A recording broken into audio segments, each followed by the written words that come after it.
Hey guys, hey guys, what's up? Hey guys, what's up? Welcome back to the channel. It's Cynicalex. Pack your bags, put on your seatbelt, buckle up, put your socks on before your shoes, because it is time. Oh, it's time. The one time of year that we can make a uniform buying guide, because it is almost time. Black Friday is just one day away. This is the only time of the year for you Marvel Future Fight fanatics that Marvel Future Fight discounts most uniforms in the game to 50%. Every other time of the year, every other update that we get, they're only discounted to 40%. So this is the time to make hay and make the absolute most of all of your savings. And I know so many of you watching have been saving and saving and saving and watching the uniforms pass you by and watching the updates pass you by. This time is for you. So a moment of applause, a moment of pause for all of the grinders, giggity, and all of the savers out there. Because this is for you, and you should enjoy your moment in the sun. You wait all year for this moment. You deserve it, and I applaud you. Now, we're doing a uniform buying guide. We're going to be doing an optional uniform buying guide later on today. That is for optional uniforms that just buff other uniforms. But this is really the creme de la creme. This is the tiramisu. This is really what's going to get into your pants and start shaking it up and making noise. And you're going to really notice a change in your roster if you're investing in these types of characters. So without further ado, let's get into it. We've got 1, 2, 3, 4, 5, 6 categories. They're pretty self-explanatory, but we'll go over them very briefly. PvE gods, more PvE gods, because most of the content in Marvel Future Fight is PvE oriented, player versus AI. Then we have support legends, PvP gods, legendary battle rewards, buyer beware, which is essentially don't buy it. So when I said that this list was the creme de la creme, there's a burnt part of the creme de la creme that you just like kind of scoop off with your spoon and throw away. And then cannot buy right now. And I'm just putting this here again, sort of like the burnt part, to let you know that there are uniforms that you may really want to buy, like for example silks, but you can't buy it right now, or white foxes, or this one here, or this one here. These uniforms are just not for sale right now. They are only for sale at very specific times of the year. I'm not listing all of them, but I'm listing most of them, and most of the best ones as well. And they're only available either at Christmas time or at summertime in August in the case of Silk and Enchantress. As well, I just want to say for this uniform buying guide, thank you so much for watching. Smash the like button if you're here. The last PSA here is, this is just my opinion. Feel free, and you're welcome to disagree with me. And also, don't purchase uniforms unless they're this one for characters that you have not built up yet, unless you're planning to build them up ASAP. Having a 5-star Loki is not going to matter even if you have his TVA uniform, even if you have his President Loki uniform. It doesn't matter if you have both of them and you have the synergy bonus, because if he's 5 stars, he sucks. So make sure you have these characters tier 3 or transcended or whatever their maximum upgrade is available before you start investing in their uniforms, or if you're just gonna, do that investment in the very near future, because otherwise the uniform is just gonna sit there collecting dust. Yeah, you saved 75 crystals or 125 crystals, but you also want your crystals to work for you. So we're gonna start from the bottom and we're gonna work our way up. I know, so the spiciest ones are at the end. Buyer beware. Essentially, how this looks is these are uniforms that are technically good right now for these characters, but there's one reason or another why you may not want to buy these. So I'm basically just giving you the chance to consider again, giving you a second opinion, and to just basically look hard at these uniforms and really consider whether you want to buy them or not. In the case of Apocalypse, he is the best combat villain right now for ABX and some other content, but it's just been so long. It's been 2 years since he got his uniform. He is just so ready to either have a new uniform or just straight up be replaced by another combat villain. We were hoping for Crow, we were hoping for Super Skrull or Kang. Like there were so many options, but we're basically just waiting for him to be replaced. Someone like Cyclops, on the other hand, was basically the best tier 3 character to be a leadership for World Boss Legend and DRX, but he has since been replaced. So many other characters have come out that have similar leaderships to him, Hyperion, Thana, etc., that he just doesn't really matter that much anymore. So if you had him on your bucket list and you were, thinking to tier 3 him as a support type, maybe just reconsider and consider some of the other characters we're going to talk about here that are just basically better versions of him at this point. Namor is sort of the same thing as Apocalypse. We're just basically waiting more than 2 years now for a new uniform to replace this one. But unlike Apocalypse, Namor is just not that good anymore for most content, maybe only Dispatch. While Crescent is good and she's the best combat hero female, sort of like Apocalypse, she's just not that good. She's mostly a leadership, so Deadpool, kind of the same thing. If you have this uniform, you can altogether skip the 30th anniversary. The 30th anniversary uniform for Deadpool tried to make him meta for PvP, but failed. So yeah, I would honestly consider just not building him at all. Doctor Strange is amazing with this uniform, and he's #1 for timeline survival, yes. However, two things. Timeline survival has worse rewards than Dimension Rifts, so just play Dimension Rifts. And Multiverse of Madness is coming out. And that's sort of the same thing for Green Goblin. Spider-Man No Way Home is coming out. So the chance of these two getting uniform upgrades is very, very high. And you can extend that logic to the Spider-Man uniforms and any other uniforms for characters that are looking at a movie in the next, 4 to 6 months.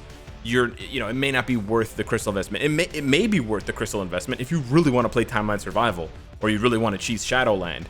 It's still worth the investment, but it may not be worth the investment. And then last but not least, Professor X.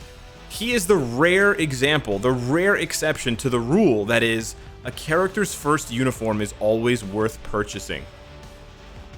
It's not really the case for Professor X. Yes, he gets a huge stat bump, and he kind of needs it, but when Charles sits down in the wheelchair, he really doesn't do much, unfortunately. He really doesn't do much. There's a very small upgrade for him. It's negligible, and the reason why I singled this uniform out is because it's so iconic. I know a lot of you guys are 90s babies like I am, and you want to buy this uniform just for the nostalgia of it, but as far as the value goes, it's really not there. Speaking of value, I'm just going to rapid fire through the Legendary Battle Reward characters, starting with the 2 premium cards. Although these premium cards are not very worthwhile anymore, you only have to get the uniforms to Heroic, and the premium cards can still be used as rerolls, free rerolls, which is definitely worth a lot when you're crafting. Hela is obviously amazing because she gives you a CTP of energy. She's about to get a uniform, presumably with her tier 3, but I would still pick this up because it's basically you're spending whatever 750 crystals or less for a CTP of energy. It's really, really good as far as those rewards go.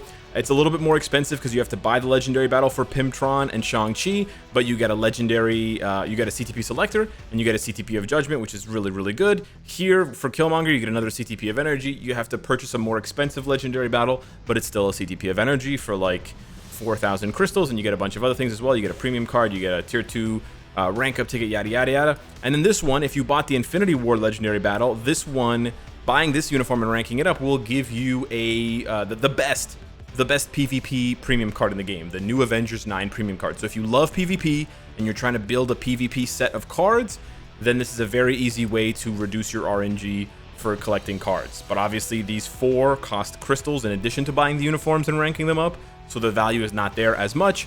However, keep in mind, for any of these characters, you do not need to build the character to get the reward. So you can buy Killmonger's uniform even if you don't have Killmonger unlocked. 0 stars. Unfound character. And you can still buy the legendary battle for Black Panther, buy the uniform, get it to Heroic, I think now, and then get the CTP of energy. Again, not the best value, because the best value is over here, but still value there.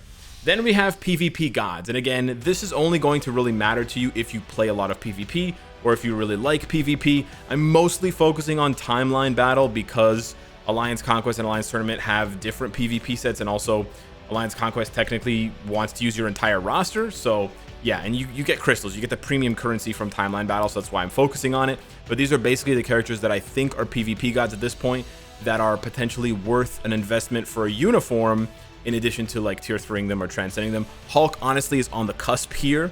Baconix made a very good point. Like he might not be on this list at all. So yeah, consider Hulk as an asterisk in a way. But these are characters that are going to be the primary damage dealers. For Jessica Jones, she's really only here to buff, unfortunately, to buff Luke Cage and Daredevil. If you don't have these two, don't buy her, and only buy her if you have these two. Also keep in mind, unlike Luke Cage and Daredevil, you do not need to transcend Jessica Jones. You just need her uniform. But her uniform is very clutch for this team.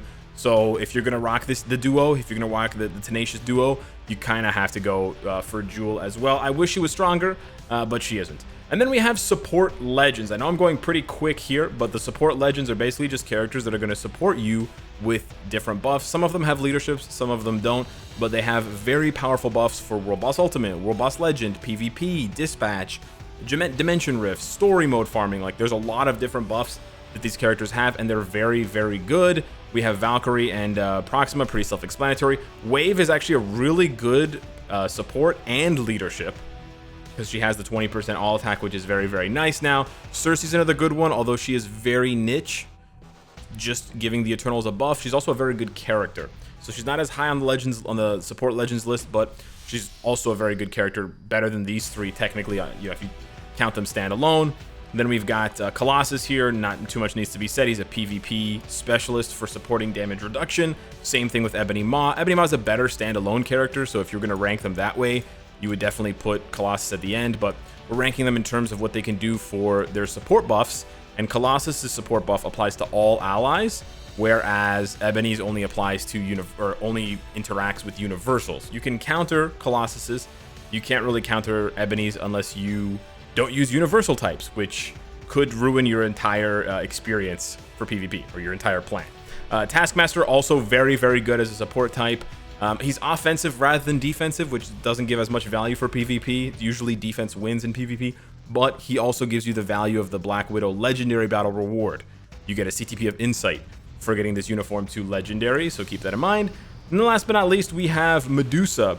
A little bit more fringe. Again, she only applies to Inhumans with her passive, but she also has the Universal Leadership to buff all Universal types, which is very nice. Then we come up to more PvE gods lol. So this is where I'm actually going to do the top 5 PvE gods first, because it makes more sense than if you see this one. It kind of doesn't work the right way. So we're just going to do basically the best characters in the game for PvE content. No real surprise here. We've got Makari, Sharon Rogers, Supergiant. If you watch the videos, you know exactly why. We have both versions of Loki, and I'll explain. We have both versions of Loki, and I'll explain why we have both versions of Loki. And then we have Luna Snow rounding out the list for PvE. This is pretty self-explanatory for the most part, so I'm not going to dive into each character individually because I want to trim this video and keep it short. And then for more PvE gods, just because I felt like this just wasn't enough and I wanted to sort of differentiate because they're not necessarily on the same level, but they're still very good. We have characters like Ghost Rider. We have the Cull Obsidian Corvus brothers. We have Captain America Falcon, and we have the Scarlet Witch. Now, I'm gonna say a couple things here about these characters here. I tried to choose a balance variety of not only the best characters but different typings. You know, hero, villain, universal speed, blast, combat. So I did take that into consideration. I also took into consideration different game modes because you wanna collect the whole spectrum of PvE content, not just one piece of PvE content. Second thing is specifically for Loki. Here's the thing. We'll break it down very quickly. Whichever Loki you use, you're probably just going to slap a CTP of Rage on him, so just keep that in mind unless you have a brilliant CTP of Energy. But for ABX, this Loki wins. This Loki has more PvE value. For basically everything else, that's World Boss Ultimate, World Boss Legend, Dispatch, Dimension Rifts, Timeline Survival, etc., this Loki, President Loki, is better. So in my opinion, overall, President Loki is better. I do think that TVA Loki gets more attention because it's very flashy and very impressive that he can hit 12 million ABX super easily. Like, if I can hit 12 million ABX with him, he's a very easy character to hit 12 million ABX with, score. So yeah, but in my opinion, overall, I do think Loki is the better character, and Loki's definitely a top 5 PvE character considering how insanely good he is for Dimension missions. You basically can't play Dimension missions. You can't farm them at a high level without Loki. That's how important he is. Yeah. So it's literally like 2016 all over again. And then last but not least, I want to talk about some honorable mentions down here. These were characters that I originally had on this list, but I did not end up keeping them there for one reason or another. So Venom I originally had as a support legend because of his healing blobs, but you can either buy the other Venom uniforms for gold, or you can buy the Baby Groot uniform for gold, and he also drops healing circles as well. Again, it's really up to your personal preference, but this is the only uniform for Venom that costs crystals now that actually makes him good offensively, so it's sort of like a trade-off in a sense, because you have to pay crystals, but you're actually getting a functional character. But if you're only going to use him as a striker and you're not going to tier 3 him, then you don't need to invest in the War of the Realms version of Venom. I had I had Hulkbuster and probably War Machine for the Technokinetic, the Machine Allies support buffs, but I just don't feel like they're relevant enough. They didn't make a splash in PvP. They didn't really make a splash in PvP to warrant, and there's basically no Technokinetic allies here at all besides Pimtron. and he's not very good. He's not a PvP god or a PvE god, any kind of guy. And then we have Thing, sort of same thing. He's a great support for Mr. Fantastic, Invisible Woman, and Human Torch. And I almost put Human Torch as one of the PvE gods, but he's kind of fallen off compared to these characters up here. And because of that, Thing doesn't really have that many characters to buff, so you can't really justify putting him on this sort of must-buy list. Moon Knight, I was going to put him on because I think a lot of people are going to use the Transcended Selector tomorrow, or the next day. They're going to use the Transcended Selector on him. So if you are going to use the Transcended Selector on Moon Knight, then consider buying him for a 50% discount, buying the Mr. Moon Knight uniform if you don't already have it. Again, he's not as good as these characters, but he's not that far off either. Last but not least, Vision. You could probably argue that Scarlet Witch doesn't deserve to be here and that someone else does, but Scarlet Witch and Vision still have the most gorgeous skill animations in the game, and whenever I can, I throw Scarlet Witch out there for Alliance Battle Normal or whatever, because I just love seeing her animations. They're absolutely ridiculously good, and it still reminds me how good that show was, and it's been almost a year since I watched it. So yeah, sort of had to, it's kind of a, well, it's definitely biased, but yeah, had to give that sort of bias +1 to her, and kind of +1 to him.